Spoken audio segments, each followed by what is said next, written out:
신을 알아보는 법. 디펙 초프라. 신비 중에 신비로 가는 영혼의 여정. 1장. 실제하며 유용한 신. 신은 눈에 보이지 않으면서도 숭배를 받는 참으로 놀라운 일을 주관해왔다. 수많은 사람이 신을 흰 턱수염을 하고 천상의 옥좌에 앉아있는 아버지 같은 모습으로 묘사할 수도 있겠지만 누구도 그를 직접 목격했다고 주장할 수는 없을 것이다. 전지전능한 신의 존재에 대한 증거로서 단 하나의 공인된 사실조차 제시하는 것이 가능해 보이지는 않음에도 어찌된 영문인지 몇몇 설문조사에 따르면 96%나 되는 대다수 사람들이 신을 믿고 있다. 이는 소위 일상의 현실과 믿음 사이에 커다란 간격이 있음을 보여준다.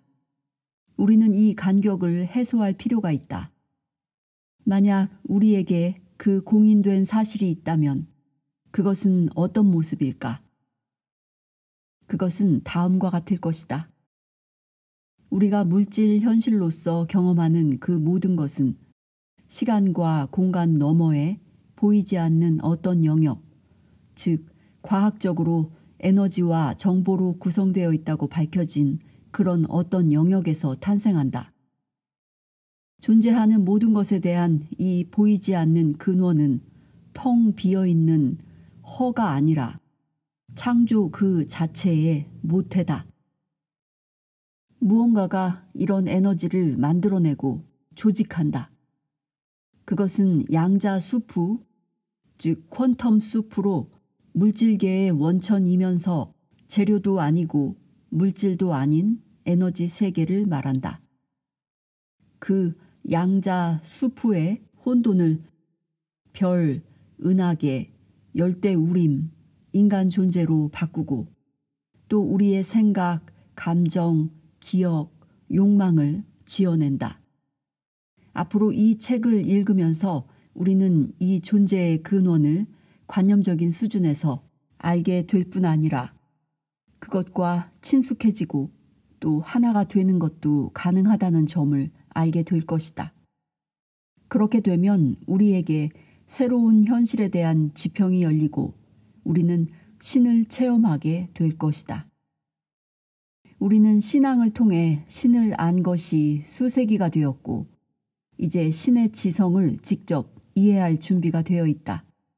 여러 면에서 이러한 새로운 알문, 영적 전통에서 이미 약속했던 점을 강화해준다. 신은 보이지 않는다.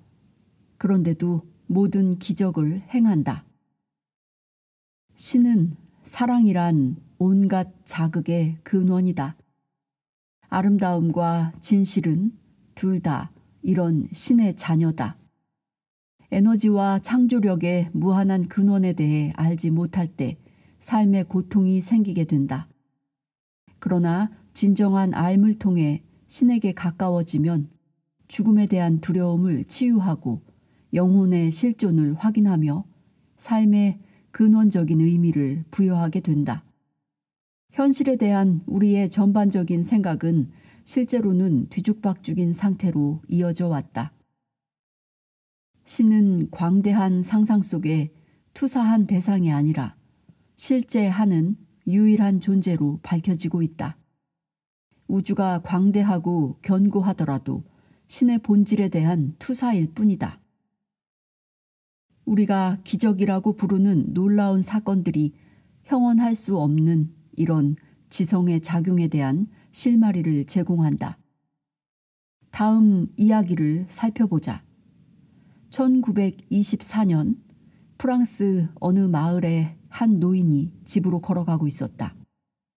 그는 1차 세계대전 때 전투 중 독가스에 한쪽 눈을 잃었고 다른 쪽 눈은 심하게 다쳐 앞이 잘 안 보인다. 그는 밝게 빛나는 석양 때문에 두 청년이 자전거를 타고 길모퉁이를 돌아서 그를 향해 무서운 속도로 달려오는 것을 전혀 알아차리지 못한다. 서로 막 충돌하려는 순간 천사가 나타나 앞에 오던 자전거의 두 바퀴를 잡고 공중으로 1에서 2미터 정도 들어올려 안전하게 길 옆 풀밭에 내려놓자 뒤따라오던 청년 한 명이 바로 멈추고 엄청나게 흥분해서 소리친다. 2명이야, 2! 길에 서 있던 사람이 노인 혼자만이 아니라 2 인물이라는 의미였다. 처음에는 마을 전체가 몹시 흥분에 휩싸이다가 나중에는 청년들이 술에 취했거나 기상천외한 이야기를 꾸며냈던 것이라고 주장한다. 정작 노인 본인은 그 사건에 대한 질문에 무엇을 물어보는지 모르겠다고 말한다. 우리 스스로 답을 구할 수 있을까? 때마침 그 노인은 장람이라는 신부였고 그가 죽기 전에 직접 말한 증언을 통해 그때 그 천사가 나타났다는 사실이 우리에게 전해졌다. 사랑받고 덕망이 높았던 라미 신부의 일화는 신이 천사 혹은 신성한 도움의 다른 형태를 보냈던 사례로 많이 인정받는 것 같다. 그는 그런 경험들에 관해 언급하기를 꺼렸지만 그의 태도는 진솔하면서도 겸손했다. 라미 신부의 종교적인 신분 때문에 이 사건을 독실한 사람들을 위한 이야기쯤으로 치부하기 쉽다. 회의론자라면 감동하지도 않을 것이다. 그러나 나는 단지 그런 일이 일어날 수 있을까 하는 점만으로도 마음이 끌린다. 우리가 마음의 문을 열고 기적, 비전, 예언을 통해서 우리에게 도움을 주는 천사들을 그리고 궁극적으로는 위대한 제3자로 존재하는 신 자체를 우리의 현실 속으로 받아들일 수 있든지 아니든지 말이다. 우리는 사람에게 종교가 없어도 삶에 관해 체득할 수 있다는 점을 알고 있다. 만약 내가 100명의 갓 태어난 아기를 택해서 처음부터 끝까지 그들 삶의 매 순간을 촬영한다 하더라도 신을 믿는 이들이 믿지 않는 이들보다 더 행복하거나 더 지혜롭거나 더 성공적이라고 밝혀지리라 예상할 수 없다. 아직도 우리는 표면 아래 벌어지는 사건을 비디오로 기록할 수 없다. 신을 체험해본 사람 같으면 온 세상을 경이로움과 기쁨으로 바라보고 있을지도 모른다. 이런 신의 체험이 실제일까? 그것은 우리 삶에 유용할까? 아니면 그것을 체험하는 이에게는 큰 의미가 있지만 그렇지 않은 사람에게는 한낱 꿈처럼 비현실적인 것에 불과한 주관적인 사건일 뿐일까? 신을 찾기 시작할 때 한 가지 숨길 수 없는 사실이 있다. 신은 물질 세계에서 어떠한 발자취도 남기지 않는다는 것이다. 서양에서 종교가 처음으로 발생했을 때부터 신은 어떤 식으로든 분명히 현존했는데 히브리어로 셰키나라고 알려졌었다. 때로는 이 단어가 단순히 빛 또는 광휘로 번역되기도 한다. 셰키나는 천사 주위의 후광으로 성자의 얼굴에 빛나는 기쁨으로 나타난다. 비록 유대교와 기독교의 전통의 해석으로는 신은 남성이지만 셰키나는 여성이었다. 하지만 셰키나에 관한 의미 있는 사실은 성별이 아니었다. 신은 한계가 없기에 신을 그 또는 그녀라고 부르는 것은 다만 인간의 관습일 뿐이다. 그보다 훨씬 더 중요한 것은 신이 현존한다면 이것은 신이 체험될 수 있다는 것을 의미하는 개념이다. 신은 알아질 수 있다. 이 점은 굉장히 중요한 핵심이다. 왜냐하면 온갖 다른 방법으로는 신이 보이지도 만질 수도 없는 존재로 이해되기 때문이다. 그리고 신의 작은 부분이 물질 세계와 조금이라도 닿지 않는다면 신은 영원히 가까이 하기 어려워질 것이다. 우리는 신을 좀 더 우리처럼 만드는 편리한 방편으로 신을 인격화한다. 하지만 신이 우리에게 사랑을 요구하면서 우리에게서 숨어 있어서 여전히 가까이 하기 어렵다면 신은 심술궂고 잔인한 인간일 것이다. 수천 년간 이어져 온 종교가 유혈 사태로 그토록 얼룩져 온 상황에서 우리에게 어떤 종류든 자비로운 영적 존재에 대한 믿음을 줄 수 있는 것이 있다면 그것은 무엇일까? 우리에게는 종교의 일부이면서도 종교에 매이지 않는 그런 모델이 필요하다. 다음의 책에는 간단한 세 부분으로 신에 대한 우리의 상식적인 관점과 잘 들어맞는다. 샌드위치 모양처럼 이 책에는 아래와 같이 묘사될 수 있다. 신, 전이 영역, 물질 세계. 이 표는 위층과 아래층이라는 것으로 나누어 신을 물질 세계에 속하지 않게 빼내어서 물질 세계 위쪽에 위치시켰다는 점에서 새로운 것은 아니다. 신은 우리에게서 분리되어 있음이 분명하다. 그렇지 않다면 우리는 창세기에서 신이 거닐었던 것처럼 그러고 있는 신을 여기에서 만나볼 수 있을 것이다. 창조의 7일이 지난 후 신이 저녁의 선선함 속에서 그가 빚어낸 작품들을 즐기며 에덴 동산을 거닐었다고 나와 있다. 이 표에서 전이 영역으로 불리는 가운데 부분만이 새롭거나 특별하다. 전이 영역은 신과 인간이 공통의 기반에서 만나는 것을 의미한다. 어딘가에서 기적이 일어나는데 이는 성스러운 비전, 천사, 깨달음, 그리고 신의 목소리 듣기와 함께한다. 이런 모든 특이한 현상들이 두 세계, 즉 신과 물질 세계를 이어준다. 이런 현상들은 실제로 일어나는 일이지만 인과관계로 예측할 수 있는 부분은 아니다. 다시 말하면 우리가 물질 현실만을 무언가를 알아가는 유일한 방법으로 고집한다면 신에 대한 회의적인 생각은 완전히 정당화된다. 기적과 천사는 이성으로는 설명되기 어려워서 비록 성스러운 비전이 매번 나타난다 하더라도 이성적인 마음은 여전히 물질적인 차원에서 확실히 파악하겠다고 저항하고 변호한다. 자네는 신이 정말 존재한다고 생각해? 좋아. 이건 어때?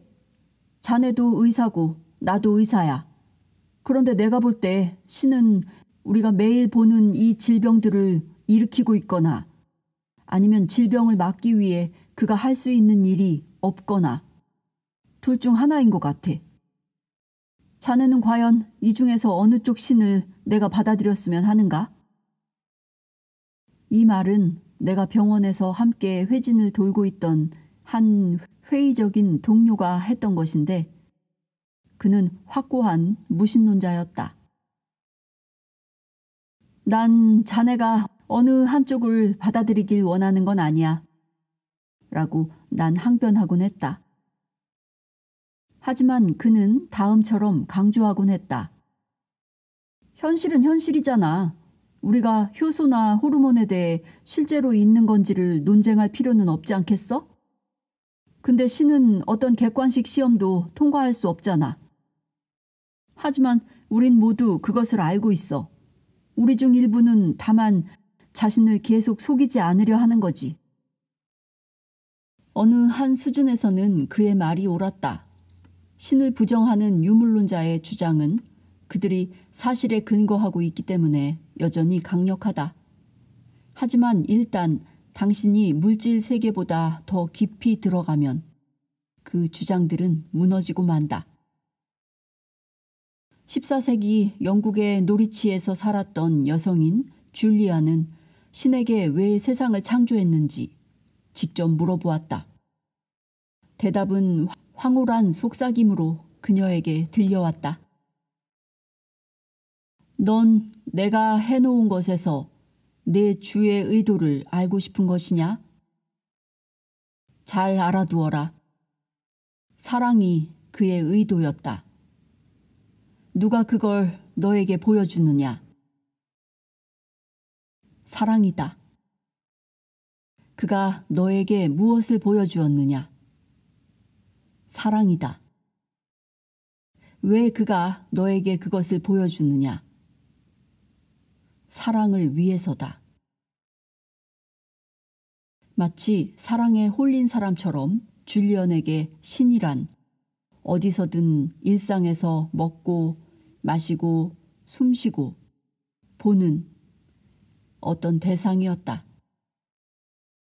하지만 그녀가 사랑하는 대상이 신성이었기에 그녀는 우주적 높이로 들어 올려졌고 온 우주가 손안에 놓여있는 개암 크기만한 작은 것이 되었다. 성자들이 황홀경으로 거의 제정신이 아닐 때 우리는 그들의 표현이 당혹스럽기도 하지만 이해할 수 있는 점도 발견한다. 비록 우리가 신성의 부재에 익숙해져 있지만 신에게 더 가까운 층인 전이 영역으로 우리의 여정이 계속되고 있음을 인식한다. 신을 체험할 때에는 나는 것 같은 느낌이 든다. 그건 마치 내가 땅 위에 떠서 매우 평온하게 걷고 있어서 나를 흔들리게 할 수 있는 것은 그 무엇도 없는 듯한 느낌이다. 그건 태풍에 눈이 된 것과 같다. 나는 판단이나 평가 없이 본다. 모든 것이 구름처럼 내 인식 안팎으로 지나갈 때 그냥 지켜볼 뿐이다. 성자와 신비가에게 흔한 이런 들어 올려지는 체험은 양자 여행기다. 이런 체험을 유발하는 어떤 물리적인 메커니즘도 알려지지 않았지만 신에게 가까워진 느낌은 시대와 국경을 초월해서 일어난다. 우리는 모두 물질적인 속박을 뛰어넘을 수 있는 능력을 갖추고 있음에도 종종 이 능력의 가치를 깨닫지 못한다. 비록 우리가 교회나 절이나 이슬람교 사원에서 신은 곧 사랑이라는 말을 듣지만 이제 신은 아주 열정적으로 매혹하려고 애쓰는 것 같지 않다. 나는 성자나 신비가가 다른 인간 존재와 매우 다르다고 믿지 않는다. 우리가 현실에서 샌드위치를 보면 전이 영역, 즉 신의 현존이 느껴지고 보이는 곳은 샌드위치 속을 마음대로 고를 수 있듯이 주관적인 것으로 밝혀진다. 주관적인 것은 무엇이든 뇌의 활동을 반드시 수반하게 되는데 왜냐하면 수백만 개의 뇌세포가 먼저 함께 작용하고 나서야 당신은 어떤 경험이든 할 수 있기 때문이다. 자, 이제 우리의 탐색은 매우 유망해 보이는 방법으로 좁혀졌는데 우리가 신의 현존을 뇌의 반응, 나는 이를 신의 반응이라고 부를 것이다. 이 뇌의 반응으로 옮길 수 있다면 신의 현존, 즉 신의 빛은 실제 하게 된다. 우리는 한층 더 구체적으로 말할 수도 있다. 성스러운 비전과 계시는 아무렇게나 나타나지 않는다. 그것은 뇌에서 일어나는 7가지 명확한 사건으로 분류된다. 이러한 뇌의 반응은 당신의 믿음보다 훨씬 더 기초적이지만 그것은 믿음을 불러일으킨다. 뇌의 반응들은 물질 세계에서 보이지 않는 영역으로 가는 다리가 되고 그곳에선 물질이 용해되고 영이 모습을 드러낸다. 1. 방위적, 즉 싸우거나 도주하는 방위적 반응. 우리가 위험에 직면했을 때 살아남을 수 있게 하는 반응. 이 반응은 우리를 보호해주고 싶어하는 신과 연결되어 있다. 이때 신은 어린 자녀의 안전을 신경 쓰는 부모와 같다. 우리는 생존을 위해 이런 신에게 의지한다. 2. 대응적 반응. 이것은 뇌가 창조한 개인적인 정체성이다. 단순한 생존을 넘어서 모든 사람은 내가, 나를, 나는, 내 것의 욕구를 추구한다. 우리는 본능에 따라 이런 욕구를 추구하며 이런 반응에서 새로운 신의 형태가 나타나는데 이 신에게는 권력, 힘, 법, 규율이 있다. 우리는 무언가를 성취하고 달성하고 경쟁할 필요가 있기 때문에 이런 신에게 의지한다. 3. 각성적 반응, 즉 편안한 반응. 뇌는 활동하거나 휴식할 때가 있다. 이런 반응은 뇌가 평화를 원할 때 일어난다. 휴식과 활동은 뇌의 어느 부분에서나 번갈아가며 일어난다. 이런 신은 평화를 가져다주고 외부의 혼돈 속에서도 우리가 고요한 중심을 찾아낼 수 있게 해준다. 우리는 외부 세상의 끊임없는 혼란 속에서도 그것이 우리를 집어삼키지는 않으리라고 느낄 필요가 있기 때문에 이런 신에게 의지한다. 4. 직관적 반응. 뇌는 우리 자신의 안과 밖 양쪽에서 정보를 찾는다. 외부의 지식은 객관적이지만 내면의 지식은 직관적이다. 난 행복해 또는 난 사랑에 빠졌어 라고 말하기 전의 상황에서는 누구도 외부의 객관적인 전문가에게 상담하지 않는다. 우리는 자신을 훤히 알 수 있는 자신의 직관적인 능력에 의존한다. 이 반응에 어울리는 신은 이해와 너그러움의 신이다. 우리는 자기 내면 세계가 선하다는 것을 확인하기 위해 신을 필요로 한다. 5. 창조적 반응. 인간의 뇌는 새로운 것을 창조하고 새로운 사실을 발견할 수 있다. 이 창조력은 외견상으로는 난데없이 나타난다. 즉, 미지의 것이 새로운 생각을 탄생시킨다. 우리는 이를 영감이라 부르고 이 영감의 원형이 바로 무에서 온 세상을 만든 창조자다. 우리는 자연의 아름다움과 질서정연한 복잡함에 대해 놀라움으로 신에게 의지한다. 6. 예지적 반응. 우리의 뇌는 기쁨과 축복으로 느껴지는 순수한 각성 형태인 빛과 직접 접속할 수 있다. 이런 접속은 물질 세계에 뿌리를 둔 것이 아니어서 당황스러울 수도 있다. 그것은 비전으로 다가오고 이에 어울리는 신은 치유와 기적을 전해줌으로써 환희를 느끼는 신이다. 우리는 왜 평범하고 지루한 현실과 마법이 공존할 수 있는지를 설명할 때 이런 신이 필요하다. 7. 신성한 반응. 뇌는 기능이 없이 단지 하나의 생명 조각이었던 단 하나의 수정세포에서 태어났다. 비록 수천억 개의 뉴런들이 이 작은 조각에서 성장했지만 이 조각은 여전히 그 순수함과 단순성을 온전한 상태 그대로 간직한다. 뇌는 자신의 근원이자 기원으로서 이 조각을 감지한다. 이에 어울리는 신으로 순수 존재의 신이 있다. 이 신은 생각하는 신이 아니라 단지 존재하는 신이다. 근원이 없다면 우리의 존재는 전혀 근거가 없어지기에 우리는 이런 신이 필요하다.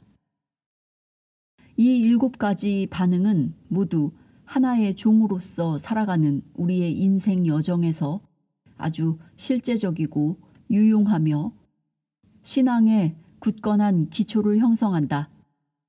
당신이 모세와 부처, 예수와 프로이트, 성 프란체스코와 모택동처럼 어떤 두 사람의 마음을 비교하면 각각은 서로 다른 관점의 현실을 그에 어울리는 신으로 투사한다. 누구도 신을 하나의 틀 속에 집어넣을 수는 없다.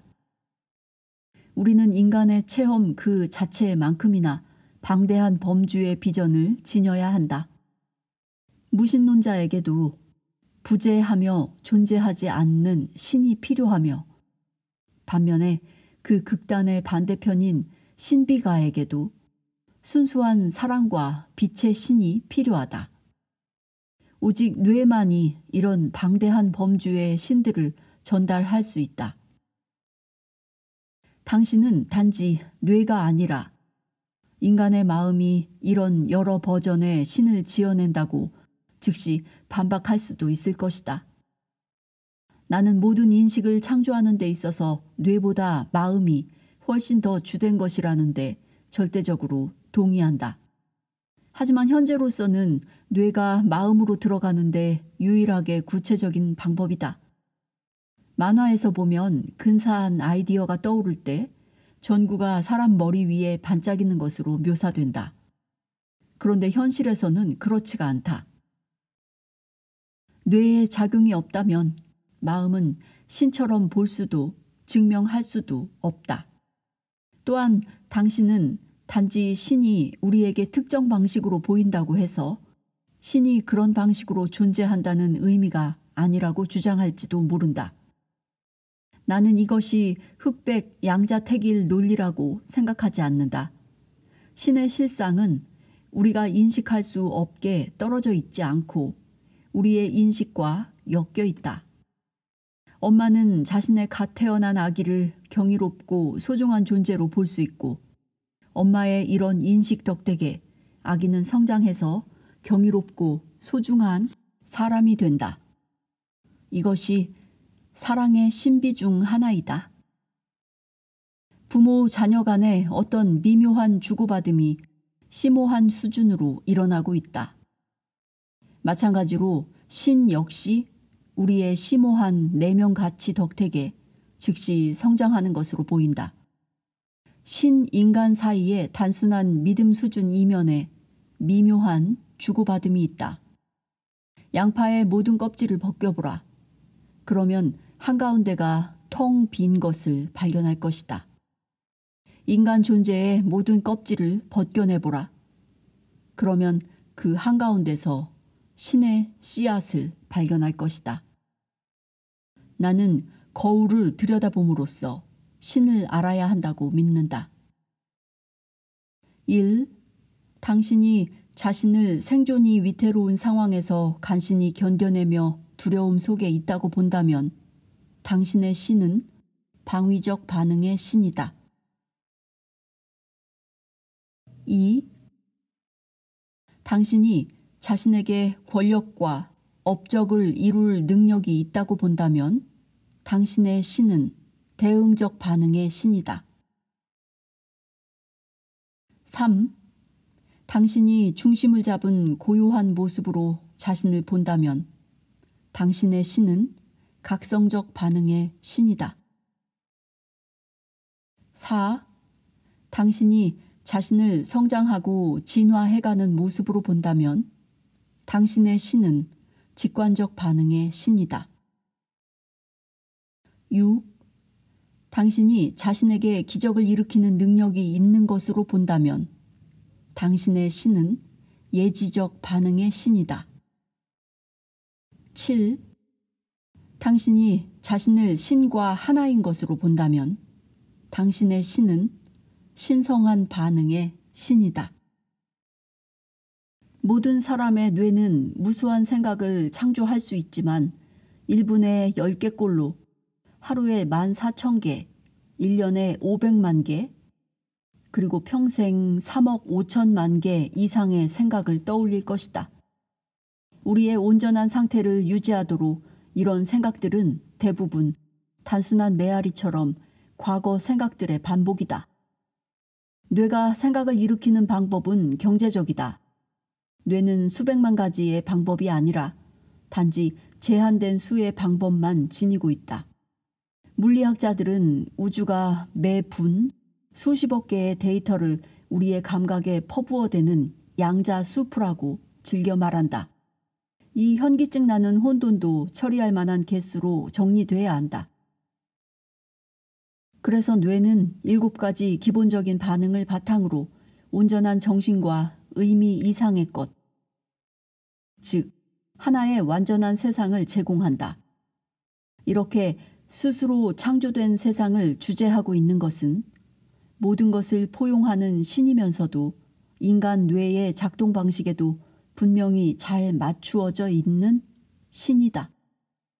이런 식이든 저런 식이든 어떤 사람이 신을 말한다면 그는 다음 목록에서 어느 한 특정한 반응을 가리키고 있다. 1. 아버지나 어머니처럼 우리를 보호해주는 신은 방위적 반응에서 나온다. 2. 사회에 대한 법과 규율을 만드는 신은 대응적 반응에서 나온다. 3. 내면의 평화를 가져다주는 신은 각성적 반응에서 나온다. 4. 인간 존재의 잠재 능력을 최대한 발휘하도록 격려해 주는 신은 직관적 반응에서 나온다. 5. 우리가 새로운 것을 탐구하고 발견할 수 있도록 영감을 주는 신은 창조적 반응에서 나온다. 6. 기적을 행하는 신은 예지적 반응에서 나온다. 7. 우리를 신과 하나 되도록 회복시키는 신은 신성한 반응에서 나온다. 내가 아는 한 뇌는 이 7가지 반응 이외에는 신을 나타낼 수 없다. 왜 할 수 없을까? 그 이유는 신은 현실에 엮여 있고 뇌는 현실을 이런 제한된 방식으로 알고 있기 때문이다. 이는 마치 우리가 전능하신 하나님, 태고의 여신, 신비 중의 신비를 뇌의 대뇌피질에서 폭풍처럼 일어나는 전기적 활동 정도로 축소하고 있는 것처럼 들릴 수도 있다. 하지만 우리는 그렇게 하고 있지 않다. 우리는 신이 있을 법하고 실제하며 유용한 존재임을 알게 할 기본적 사실을 찾으려고 애쓰고 있다. 많은 사람이 자신들의 삶에 들어맞는 신을 열망하고 있기 때문에 이 말에 공감할 것이다. 하지만 아무도 신을 일상의 세계에 참여하게 할 수 없다. 진정한 의무는 신이 이미 여기에 존재하는데 우리가 알아채지 못하는 것은 아닌지의 여부이다. 나는 계속해서 우리가 언급했던 샌드위치 현실에서 전이 영역으로 돌아온다. 당신이 기꺼이 자신의 비전을 이 영역에 두지 않는다면 신의 현존은 너무나 유령 같아서 믿을 수 없게 된다. 뇌는 이런 여행을 위한 준비가 되어 있는가? 대답은 물론이다. 존 레논을 아주 잘 알고 있었던 나의 한 친구는 몇 해 동안 계속 그의 죽음을 슬퍼했다. 그녀는 재능 있는 가수인데 최근 어느 날 밤 꿈에서 레논이 그녀에게 그들이 함께 있었던 과거의 이미지를 보여주었다. 꿈에서 깨어나 그녀는 꿈 내용을 바탕으로 새롭고 아주 분위기 있는 곡을 쓰기로 했다. 하지만 차분히 생각해보고 나서 의심이 들기 시작했다. 내가 방문차 런던에 갔을 때 그녀는 어떻게 해야 할지 모르겠다고 내게 말했다. 어차피 그건 단지 꿈이잖아. 그녀가 말했다. 아마 내가 바보같이 그걸 너무 대단하게 여기는가 봐. 바로 그때 그녀의 3살배기 아들이 방으로 뛰어들어와서 구석 쪽에 있는 의자에 털썩 앉았다. 아이는 우연히 TV 리모컨을 깔고 앉았고 갑자기 텔레비전이 켜졌다. 놀랍게도 우리는 그 화면에 한 회상 프로그램에서 존 레논과 나의 친구가 카메라를 보고 있는 장면을 보게 되었고 그녀가 꿈에서 보았던 바로 그 장면이었다. 그녀는 울음을 터뜨렸고 답을 얻었다. 그녀는 그를 위한 곡을 쓰기로 했다. 난 이 상호 교감이 전이 영역에서 일어났다고 믿는다. 우리가 평소에 들어가지 않는 더 깊은 곳에서 메시지가 도착했다. 이 메시지가 영이나 신에게서 왔다고 말하는 것이 전적으로 정당하긴 하지만 뇌도 자기 역할을 했다. 왜냐하면 이 사건은 일상적인 두뇌작용, 결국 영감으로 구체화된 생각, 감정, 꿈, 의심인 일상적인 두뇌작용과 함께 시작했기 때문이다. 이것은 뇌의 7가지 반응 중 5번째인 창조적 반응에 대한 완벽한 실예다. 우리는 신에 관한 문제에서 객관성이라는 요구를 진정 충족시킬 수 있을까? 물리학자라면 우리의 샌드위치 현실을 아무런 어려움 없이 알아볼 것이다. 오래전부터 뛰어난 양자 사상가들이 물질 세계를 해명해왔다. 아인슈타인이 시간과 공간을 서로 합쳐지는 유체로 만든 이후 전통적인 우주관은 지탱할 수 없었다. 물리학의 샌드위치 현실에도 3개의 층이 있다. 물질 현실, 사물과 사건의 세계, 양자 현실, 에너지가 물질로 변하는 전이 영역, 가상 현실, 우주의 기원으로 시간과 공간을 초월한 곳. 여기서 가상현실이란 말이 이제는 물리학자들이 이해하는 방식으로는 사용되지 않기 때문에 우리는 의미론의 문제에 부닥치게 된다.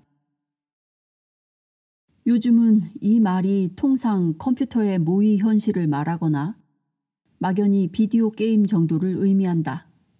그래서 나는 가상현실이란 말을 수정하여 가상 영역이라 부를 것이고 이에 따라 양자현실이란 말도 양자 영역으로 되어야 할 것이다. 이 3가지 층들과 종교적 세계관이 상응하는 것은 우연이 아니다. 이 두 모델은 모두 뇌에 의해서 설명되는 것이기 때문에 서로 상응할 수밖에 없다. 과학과 종교는 실제로 상반되지 않으며 우주의 신비를 풀어내려고 애쓰는 아주 다른 방식일 뿐이다. 두 비전은 물질 세계를 포함하는데 이는 우리가 이미 아는 곳이다. 우주는 시간과 공간이 섞여 용해되는 때까지만 흔적이 추적될 수 있기에 보이지 않는 창조의 근원이 있어야 한다. 그리고 이 2가지 상반된 것이 만나는 어떤 곳이 틀림없이 있다.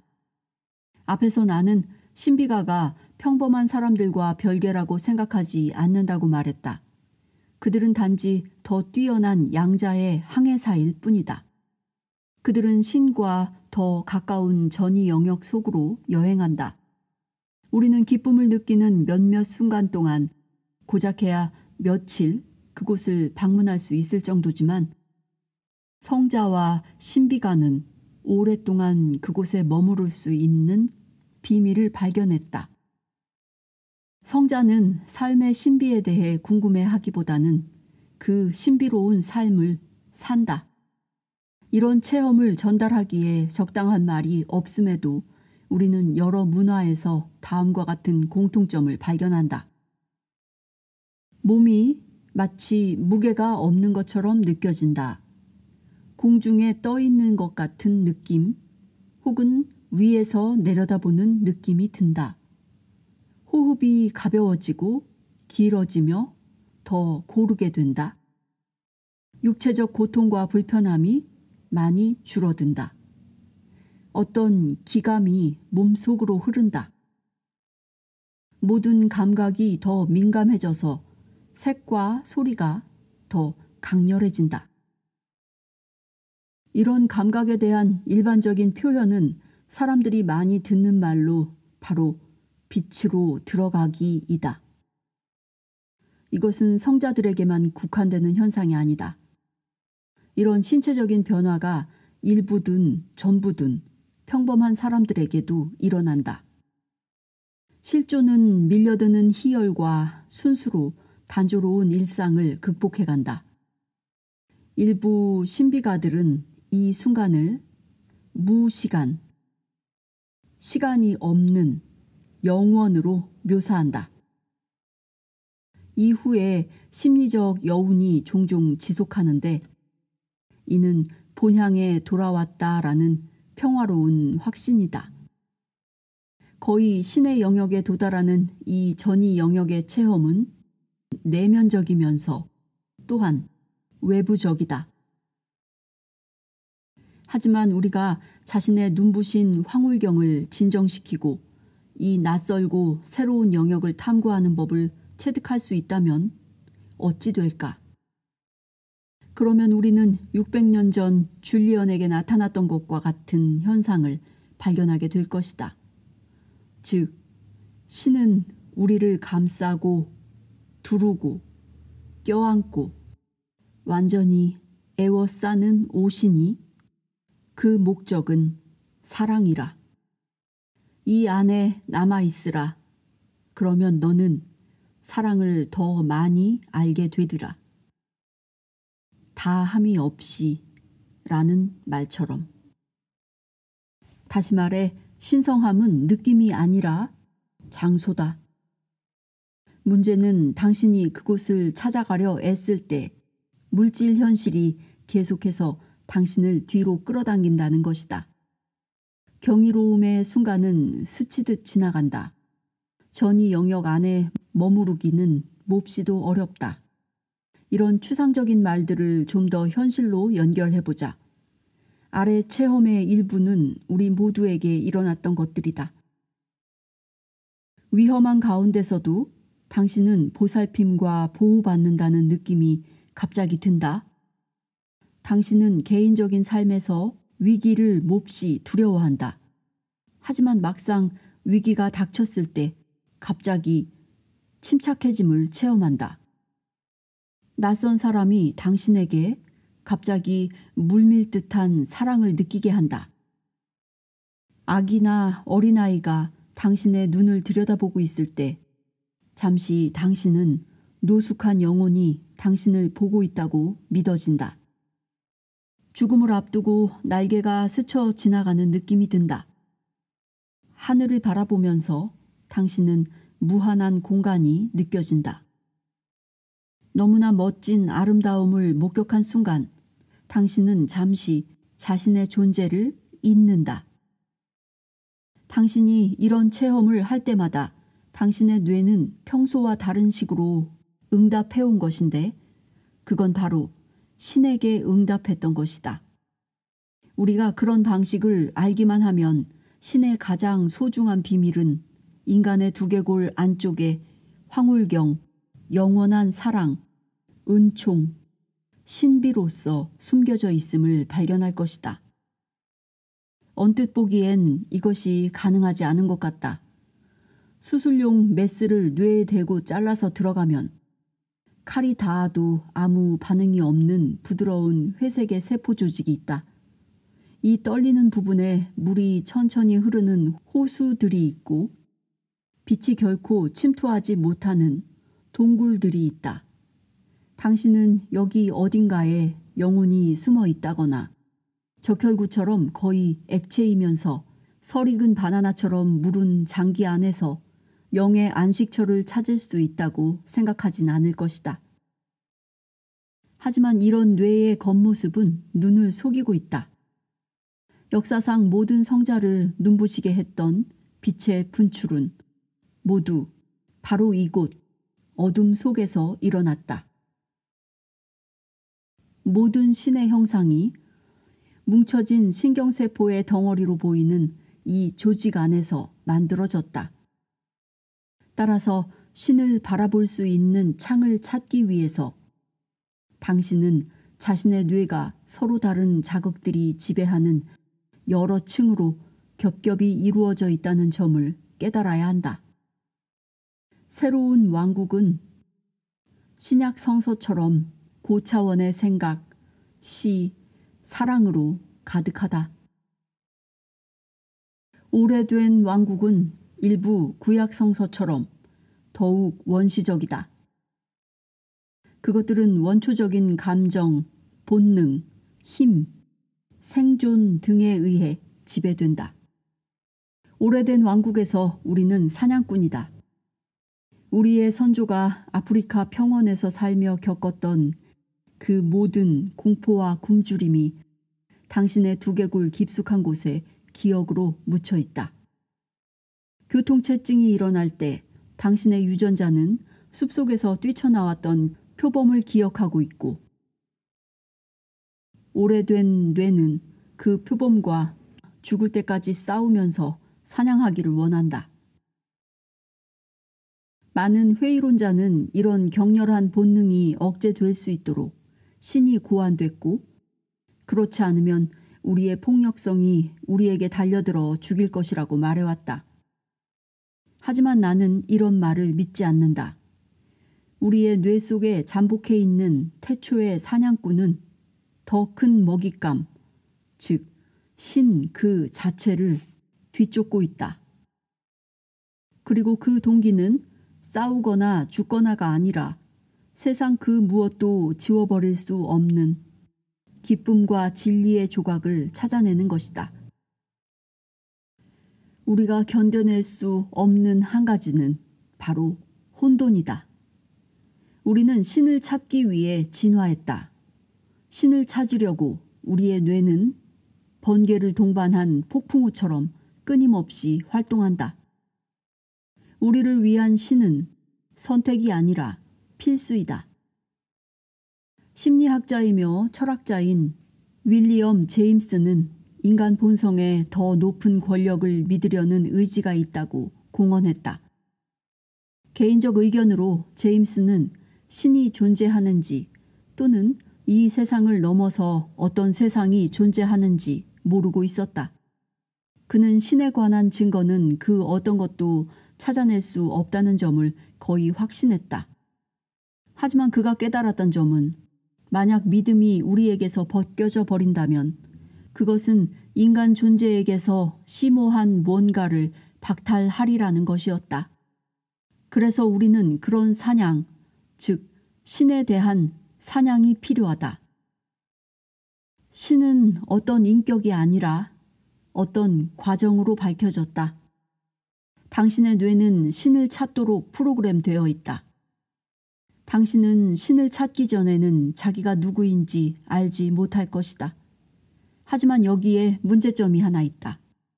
우리의 뇌는 자동으로 우리를 영 쪽으로 이끌어주지는 않는다. 탐구하는 것이 항상 필요했다. 어떤 사람은 신이 손닿는 데에 있거나 최소한 접근할 수 있는 범위 내에 있다고 느낀다. 반면 다른 사람들은 신은 전적으로 주위에 없다고 느낀다. 최근 설문조사에서 응답자들의 72%가 천국을 믿는다고 했고 56%가 지옥을 믿는다고 한 것은 흥미로운 사실이다. 이것은 천진난만한 낙관주의 정도가 아니라 삶의 그 경향이 우리를 올바른 방향으로 안내한다는 뜻이다. 구도자는 모든 의심을 해결해 줄 하나의 참되고 최종적인 신을 만나기를 늘 바란다. 하지만 우리는 그보다도 단서를 찾는다. 우리는 신 그 전체를 받아들일 수는 없어서 뇌에서 힌트를 얻는데 이는 뇌가 언뜻 보이는 영의 모습을 가장 일상적인 상황들 속에 집어넣는 놀라운 능력을 끊임없이 행사하기 때문이다. 내가 제시했던 몇 가지 그런 간단한 예들로 돌아가 보자. 위험한 가운데서도 당신은 보살핌과 보호받는다는 느낌이 갑자기 든다. 영이 방위적 반응을 통해서 드러나고 있다. 당신은 개인적인 삶에서의 위기를 몹시 두려워한다. 하지만 막상 위기가 닥쳤을 때 갑자기 침착해짐을 체험한다. 영이 각성적 반응을 통해서 드러나고 있다. 낯선 사람이 당신에게 갑자기 물밀 듯한 사랑을 느끼게 한다. 영이 예지적 반응을 통해서 드러나고 있다. 아기나 어린아이가 당신의 눈을 들여다보고 있을 때 잠시 당신은 노숙한 영혼이 당신을 보고 있다고 믿어진다. 영이 직관적 반응을 통해서 드러나고 있다. 하늘을 바라보면서 당신은 무한한 공간이 느껴진다. 영이 합의를 통해서 드러나고 있다. 인간의 본성이 임의적이고 혼란스러워져 있다는 것이 현대 삶의 전형적인 믿음이다. 이는 진실과 거리가 멀다. 신에 대한 당신의 기존 반응, 기존 현실, 기존 해석이 낡아서 입기가 어려워졌을 때 삶은 아무런 의미가 없는 것처럼 보인다. 신을 도로 찾으려면 우리는 새로운 응답, 심지어 이상한 응답조차도 그것이 우리를 어디로 이끌든지 따라야 한다. 한 영적 교사의 지혜로운 말처럼 물질 세계는 무한하지만 그것은 지루한 무한함이다. 진정으로 흥미로운 무한함은 그 너머에 있다. 당신이 원하는 것 얻기. 성취의 7단계. 신은 무한한 지성의 또 다른 이름이다. 삶에서 뭔가를 성취하기 위해서는 이 지성의 일부에 접속해야 하고 그것을 이용해야 한다. 다시 말하면 신은 언제나 당신을 위해 그곳에 있다. 뇌의 7가지 반응은 신의 어떤 측면을 달성하는 길이다. 성취의 각 단계는 그 단계에서 신의 실상을 증명해준다. 1단계 방위적 반응. 당신은 가족, 공동체, 소속감, 물질적 안락함을 통해 자신의 삶을 실현한다. 2단계 대응적 반응. 당신은 성공, 권력, 영향력, 지위, 여타 에고의 만족을 통해 자신의 삶을 실현한다. 3단계 각성적 반응. 당신은 평화, 자주성, 자기 수용, 내면 침묵을 통해 자신의 삶을 실현한다. 4단계 직관적 반응. 당신은 통찰력, 공감, 관용, 용서를 통해 자신의 삶을 실현한다. 5단계 창조적 반응. 당신은 영감, 예술이나 과학에서 확장된 창의성, 무한한 발견을 통해 자신의 삶을 실현한다. 6단계 예지적 반응. 당신은 존경, 자비, 헌신적인 봉사, 보편적 사랑 등을 통해 자신의 삶을 실현한다. 7단계 신성한 반응. 당신은 전체성, 신성과의 합의를 통해 자신의 삶을 실현한다. 영은 되풀이해서 어떤 한 과정을 겪게 한다는 개념을 받아들이는 것이 매우 중요하다. 그것은 느낌도 아니고 당신이 붙잡아서 측정할 수 있는 대상도 아니다. 영이 펼쳐낼 때 많은 신비가 이해되기 시작한다. 예를 들면 베다의 유명한 말을 생각해보자. 그것을 아는 자는 그것을 말하지 않고 그것을 말하는 자는 그것을 모른다. 여기서 신비는 그것이라는 단어와 묶여 있다. 그것이 일종의 계시를 의미한다면 당신은 그것의 드러남을 체험해온 엘리트 집단에 속하기 위해 평생 힘겹게 애쓸지도 모른다. 깨달음은 마치 비밀스러운 악수처럼 변질된다. 하지만 그것이 사람이 여행에 갈 수 있는 어떤 실제의 장소를 의미한다면 좌절할 필요가 없다. 괜한 말이 필요 없이 당신은 단지 그곳을 찾아내면 된다. 아무 말 말고 그냥 가 라는 말이 합리적인 조언처럼 보인다. 물질 현실 너머에 도달할 수 있는 장소가 있다는 놀라운 예가 바로 기도다. 30여 년 전에 연구자들은 기도가 효과가 있는지 확인해 보려는 실험을 계획했다. 입원 중인 중증 환자들을 몇 그룹으로 나누어서 어떤 환자들에게는 기도를 해주었지만 다른 환자들에게는 기도를 해주지 않았다.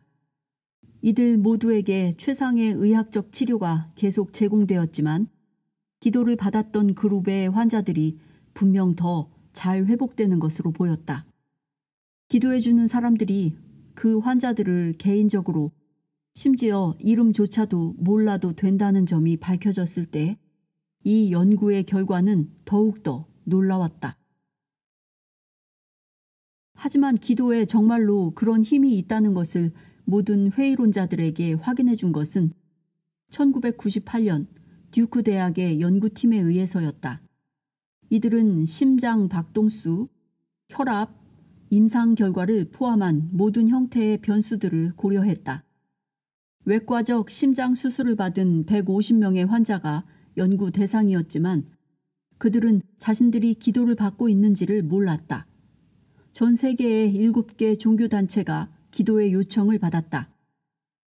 이 중에는 네팔의 불교도들, 볼티모어의 카르멜회 수녀들, 기도문을 받아 적어서 통곡의 벽에 끼워달라는 이메일 요청을 승인하는 단체인 버추얼 예루살렘이 있었다. 연구자들은 수술 환자가 만약 누군가가 그들을 위해서 기도를 해주면 50에서 100% 더 잘 회복될 수 있다는 사실을 알아냈다. 연구자들이 말하는 것처럼 이러한 아주 흥미로운 실험 결과 이전에도 기도의 그런 현상은 갑작스럽게 새로운 인기를 이미 얻었지만 본질적 요소는 흔히 간과되고 있다. 기도는 의식 속의 여행이며 일상의 생각과 다른 곳으로 당신을 데려다준다. 이곳에서 그 환자는 이방인도 아니고 공간 속에서 없어진 것도 아니다. 당신과 환자는 육체의 경계가 이제 중요하지 않은 어떤 장소에서 함께하고 있다. 환자의 병을 낫게 하려는 당신의 의도는 시공간의 경계를 넘어서 효력을 발휘한다. 다시 말하면 기도는 뇌 속에서 실행되는 양자 사건이다.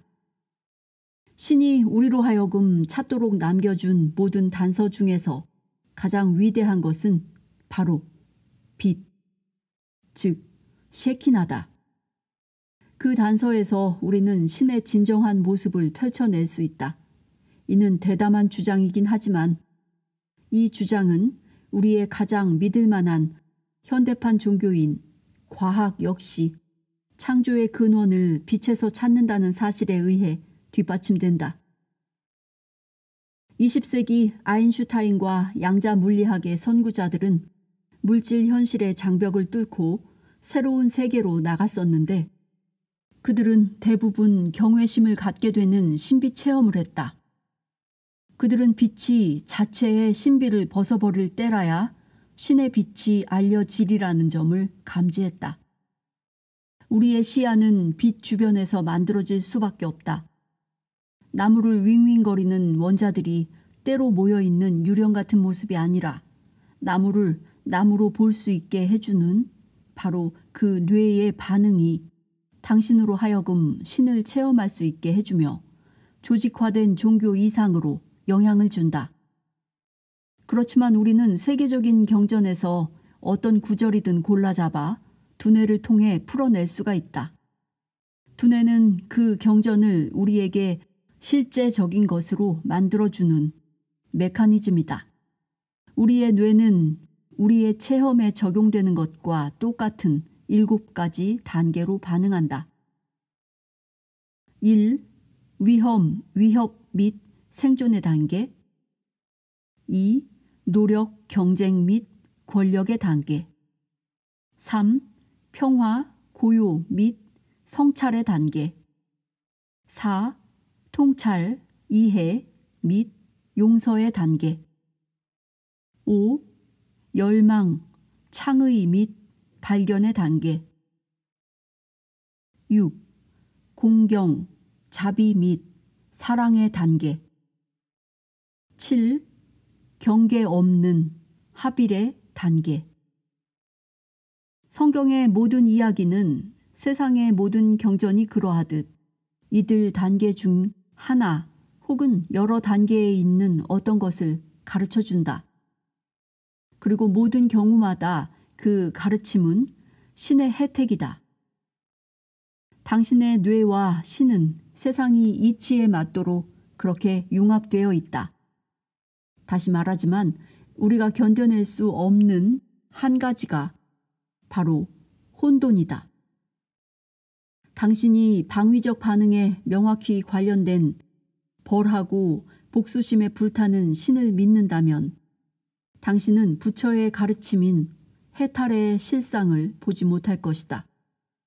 만약 당신이 예지적 반응에 뿌리를 두고 예수가 마음속에 그렸던 사랑의 신을 믿는다면 당신의 눈에는 신들의 원초적 아버지인 세턴이 자기의 모든 자식을 먹어버리는 그리스 신화의 실상이 보이지 않을 것이다.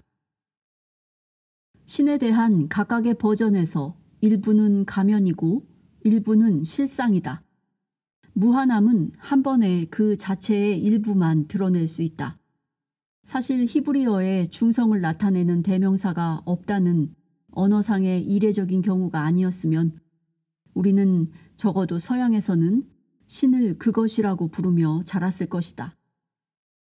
산스크리트어에서 고대 인도인들은 그런 문제점이 없었기에 그들은 무한한 신을 그것과 저것 둘 다로 불렀다. 우리의 새 모델에 대한 가장 놀라운 결론은 신이 바로 우리의 됨됨이 그대로라는 것이다. 우리 전체가 바로 우리의 됨됨이 그대로다. 왜냐하면 인간의 마음이 없다면 양자수프인 수십억 개의 임의적인 감각적 인상만이 있을 뿐이기 때문이다. 하지만 우리는 마음과 두뇌 덕분에 존재하는 가장 소중한 것들인 형상, 의미, 아름다움, 진실, 사랑이 소용돌이치는 우주 속에 암호화되어 있다는 것을 알아본다. 이런 것들이 두뇌가 신을 잡으려 손을 내밀 때 두뇌가 잡으려 하고 있는 실상이다. 신은 이 소중한 것들만큼 진짜 실제하지만 꼭 그것들만큼 파악하기도 어려울 따름이다. 기적의 7단계. 기적은 오감 너머에 있는 힘이 표현된 것이다. 모든 기적이 전이 영역에서 일어나지만 그것들은 단계마다 다르다. 일반적으로 기적은 4번째 혹은 5번째 두뇌 반응부터 더 초자연적이 된다. 하지만 모든 기적은 영의 직접적인 접속을 수반한다. 기적의 7단계 1단계 방위적 반응. 이 단계의 기적은 큰 위험에서 살아남는 것, 불가능해 보였던 구조, 신성의 보호 느낌을 수반한다. 사례는 자녀를 구하기 위해 불타는 집으로 뛰어드는 엄마나 자녀가 차 아래 끼었을 때 차를 들어 올리는 엄마에서 볼 수 있다. 2단계 대응적 반응.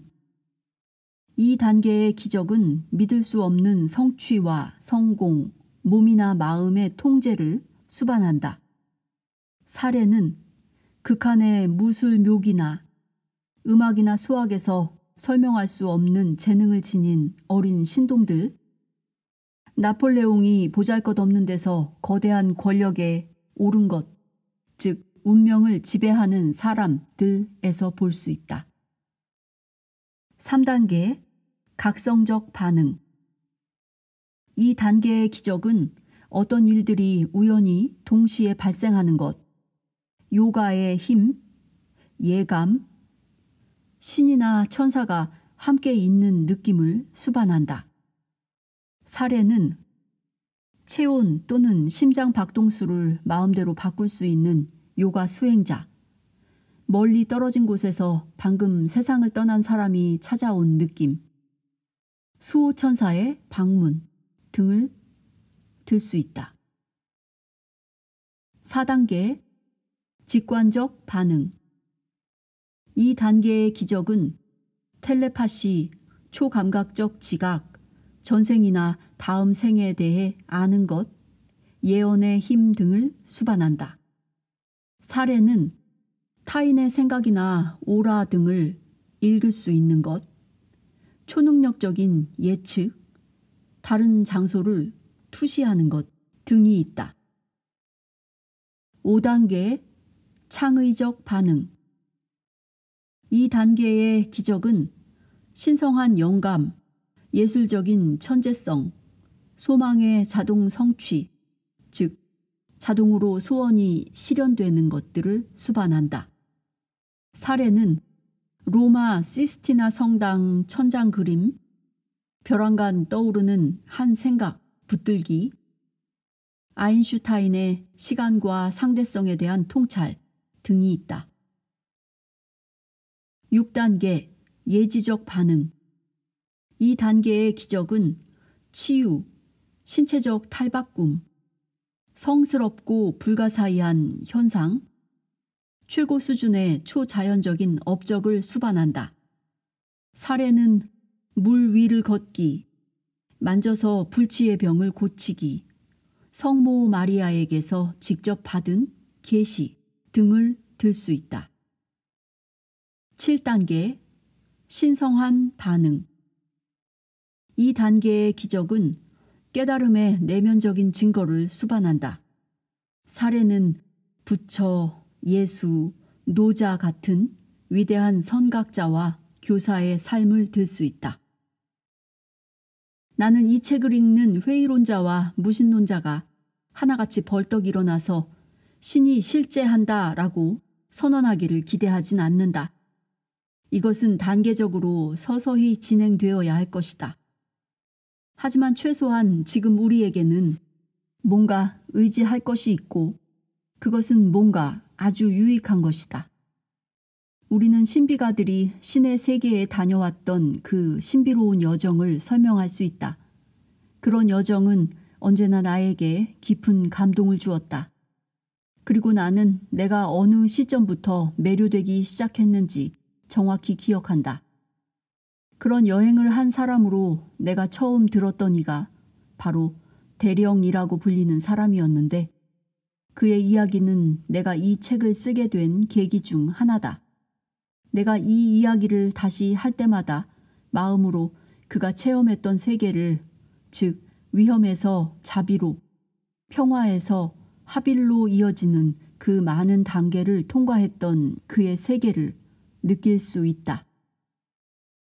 그는 누구의 삶에도 일어날 수 있고 펼쳐지는 진실의 본보기로서 역할을 할 것이다. 내가 10살 되던 해에 우리 가족은 인도 육군의 의사였던 아버지를 따라 아쌈으로 이사했었다. 인도에서 이곳만큼 푸르고 전원적인 곳은 없다. 아쌈은 에덴 동산 같은 곳이다.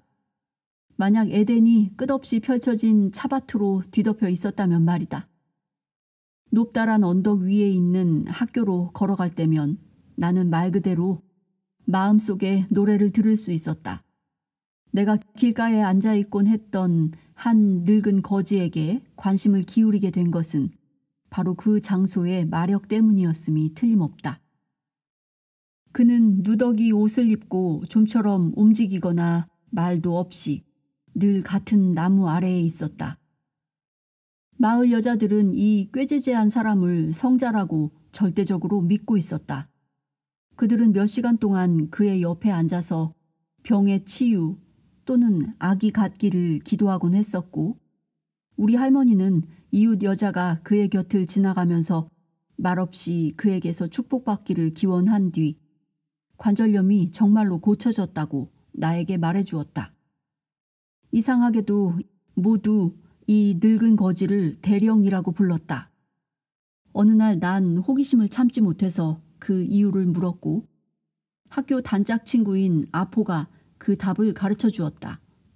아포의 어머니는 그 대령 덕택에 한 번 병이 나은 적이 있었고 마을의 신문사 기자였던 아포의 아버지는 다음에 놀라운 이야기를 나에게 말해주었다. 2차 대전이 끝날 무렵 비운에 잊혀진 부대로 불렸던 대규모 영국군들이 미얀마에서 일본군에 의해 고립되거나 포로로 잡혔었다. 계속되던 장맛비 때문에 전투는 힘들고 비참했다. 전쟁 포로가 된 이들이 받았던 대우는 잔악했다. 인도인들도 그 영국군 부대에서 복무했었는데 그중 한 명이 센 굽타라는 벵골인 의사였다. 일본군이 철수를 결정했을 때 센 굽타는 포로 수용소에서 굶어 죽기 직전이었다. 그는 영국군이 근처까지 진격했는지를 몰랐지만 그것은 중요하지 않았다. 일본군은 포로들을 새 수용소로 끌고 가지 않고 한 줄로 세워 가까운 거리에서 권총으로 한 명씩 머리에 총을 쏘았다. 여기에 센 굽타도 들어있었는데 어떤 면에서 그는 죽어서 그의 고통을 끝내게 되는 것을 감사해 했다. 그의 관자놀이에 총이 발사되는 소리를 들었고 타는 것 같은 고통의 충격과 함께 그는 쓰러졌다. 그런데 이것이 끝난 게 아니었다. 어떤 기적으로 그는 몇 시간 후 밤중인 것으로 봐서 그가 판단하기에 몇 시간 후 의식을 되찾았고 수용소는 쥐죽은 듯 조용했다. 잠시 후 그는 질식할 것 같은 느낌이 들었는데 알고 보니 무섭게도 자신이 무거운 시체 더미 아래에 있었다. 일본군이 수용소를 버리고 급히 떠나면서 아무도 그가 정말 죽었는지 확인하지 않았고 그의 축 늘어진 몸뚱이는 시체 더미 위로 내던져졌다. 센 굽타가 바깥으로 기어 나올 정도로 힘을 모으기까지 길고 긴 시간이 흐른 것 같았다. 이윽고 그는 비틀거리며 강가로 가서 공포와 혐오로 몸서리치며 몸을 씻었다. 그는 혼자였고 어떤 동맹군도 그를 구하러 오고 있지 않은 것이 분명했다. 아침 무렵 그는 안전한 곳으로 걸어가기로 했다. 미얀마 지리에 대해 감각이 전혀 없이 전쟁 지역에 깊숙한 곳이어서 그는 인도로 돌아가는 것밖에 생각할 수 없었고 그렇게 실행했다. 과일, 곤충, 빗물로 연명하면서 그는 밤에는 이동하고 낮에는 정글 속에 숨었다. 그곳의 지형은 끊임없이 언덕으로 이어져 있었고 땅은 깊은 진흙 땅이었다.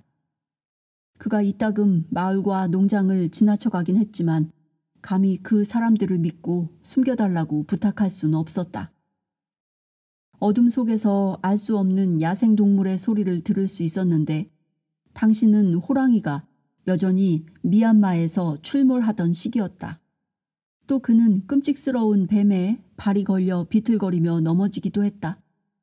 센 굽타가 국경을 넘어 벵골로 들어오는 데는 몇 달이 걸렸고 마침내 이 수척해진 영웅은 콜카타로 걸어들어와 영국군 본부로 향했다.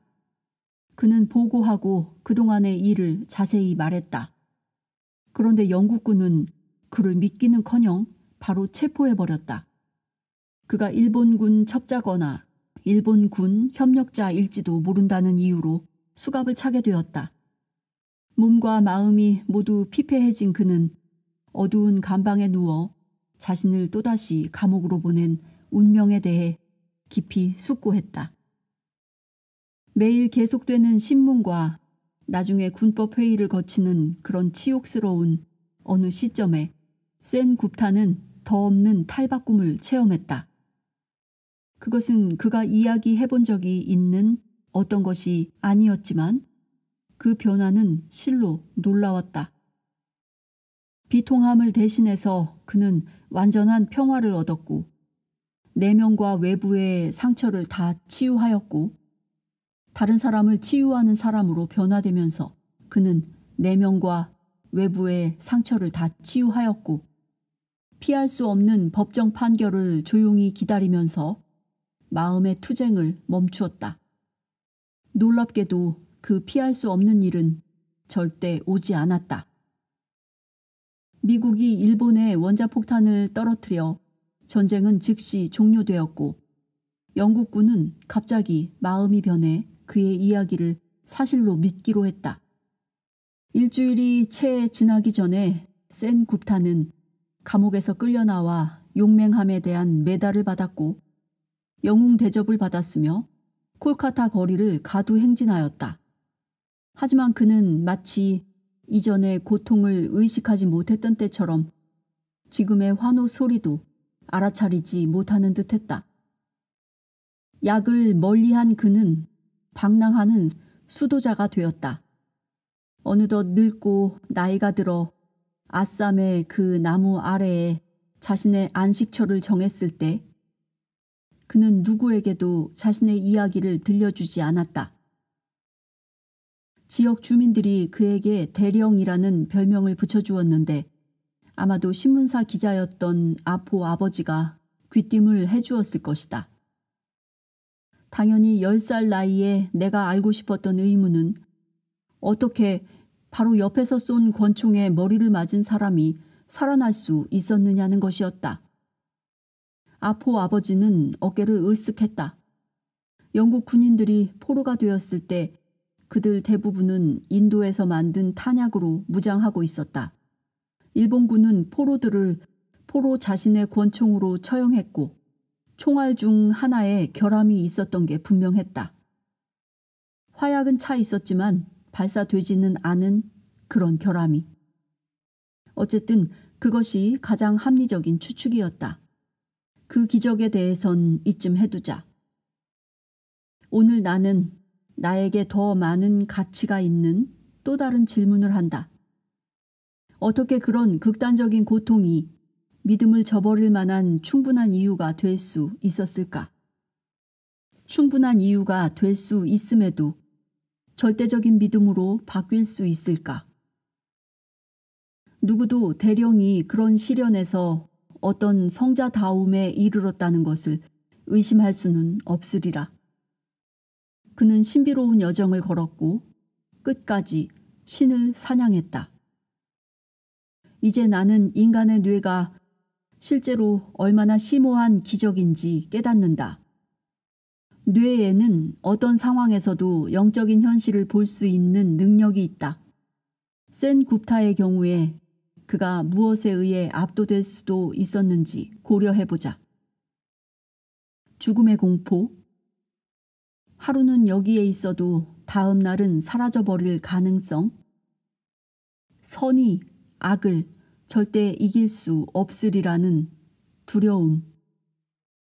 잔인한 권력에 의해 소멸될 수 있는 깨지기 쉬운 자유. 이런 것들이었으리라. 그 어느 때보다 신에 대해 더 믿기가 어렵게 하는 그 혼란 속에도 각 수준의 계시가 여전히 존재한다는 것은 분명하다. 구원이란 당신의 내재적 능력으로 하여금 영혼의 눈으로 보도록 요청하는 것에 대한 또 다른 말일 뿐이다. 매일 두 가지 목소리가 머릿속에서 들린다. 하나는 어둠을 믿는 목소리고 다른 하나는 빛을 믿는 목소리다. 오직 하나의 현실만이 진정으로 실제할 수 있다. 우리의 새로운 모델인 샌드위치 현실이 이 수수께끼를 풀어준다. 센 굽타는 탈바꿈이 일어나는 전이 영역으로 여행했다. 바로 이곳에서는 물질 세계가 밀도가 높은 물질에서 눈에 보이지 않는 에너지로 변형될 뿐만 아니라 마음에도 탈바꿈이 일어난다. 센 굽타는 방위적, 각성적, 직관적, 예지적 반응을 통한 영혼의 여정을 통과했고 결국 그는 여생을 온전히 예지적 반응 속에서 살기로 용기를 냈다. 그는 사랑과 평온이란 옷을 입고서 새로운 방식으로 자리를 잡았다. 두뇌는 뇌의 예전 반응들의 감옥에서 벗어날 수 있음을 발견했고 결국 두뇌가 신으로 인식한 새롭고 더 높은 수준으로 올라갔다. 자, 이제 우리는 영적 여정 전반에 대한 윤곽이 보인다. 신을 펼쳐내는 것은 뇌가 자신만의 잠재력을 펼쳐내는 능력에 의해 가능해지는 과정이다. 우리 각자에게는 경이로움, 사랑, 탈바꿈, 기적이 내재하는데 이는 우리가 이런 것들을 간절히 바라서가 아니라 그것들이 우리의 타고난 권리이기 때문이다. 우리의 뉴런은 이런 고귀한 염원들을 현실에 구현하기 위해 진화해왔다. 뇌의 모태에서 새롭고 유용한 신이 솟아나온다. 좀 더 정확하게는 우리가 매일 따라갈 흔적을 실마리로 남겨놓는 7가지 형태의 신이 솟아나온다. 우리가 왜 신을 알려고 애써야 하는지 묻는다면 나의 대답은 이기적일 것이다. 나는 창조자가 되고 싶기 때문이다. 이것은 영성의 궁극적인 약속이다. 당신이 자기 실존에 대한 작가, 즉 자신의 운명을 개척하는 이가 될 수 있다는 그런 약속이다. 당신의 뇌는 이미 무의식적으로 당신을 위해 이 일을 수행하고 있다. 양자 영역에서 당신의 뇌는 언제든 적절한 반응을 선택한다. 우주는 어찌할 수 없는 혼돈이다.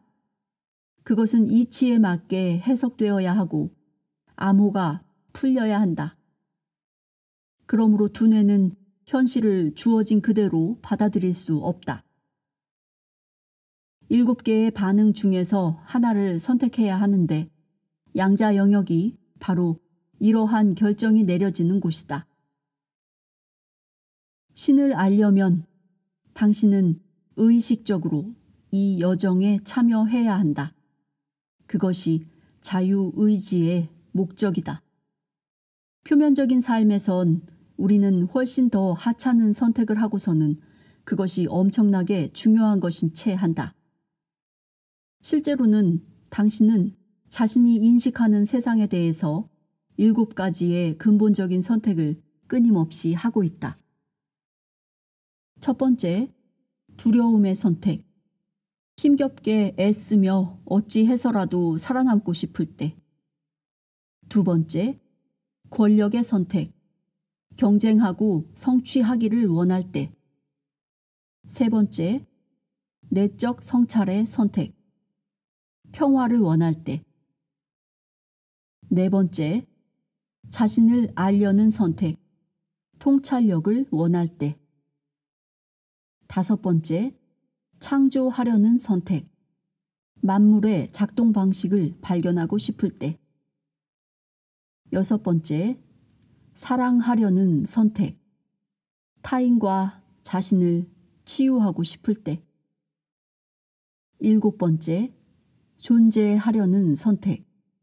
신의 무한한 창조 영역을 헤아리고 싶을 때. 나는 이것들을 나쁜 것부터 좋은 것, 더 좋은 것, 그리고 가장 좋은 것까지 나열하고 있지 않다. 당신에게 이 모든 선택을 할 수 있는 능력이 있다. 그것들이 당신에게 심어져 있기 때문이다. 하지만 많은 사람은 처음 몇 개의 반응만 활성화되어 있다. 그들의 뇌 일부는 잠자고 있어서 그들의 영적인 시야는 극도로 제한되어 있다.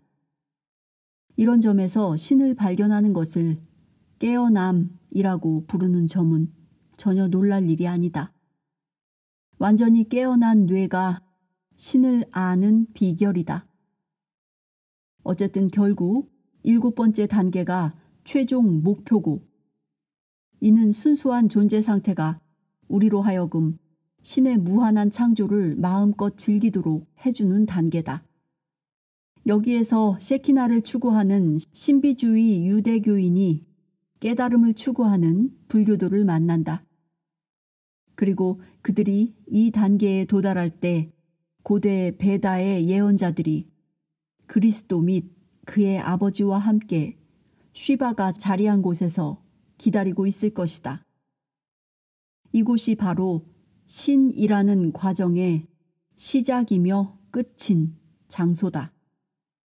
이 과정에서 영, 혼, 권력, 사랑 같은 것들이 완전히 새로운 방식으로 펼쳐진다.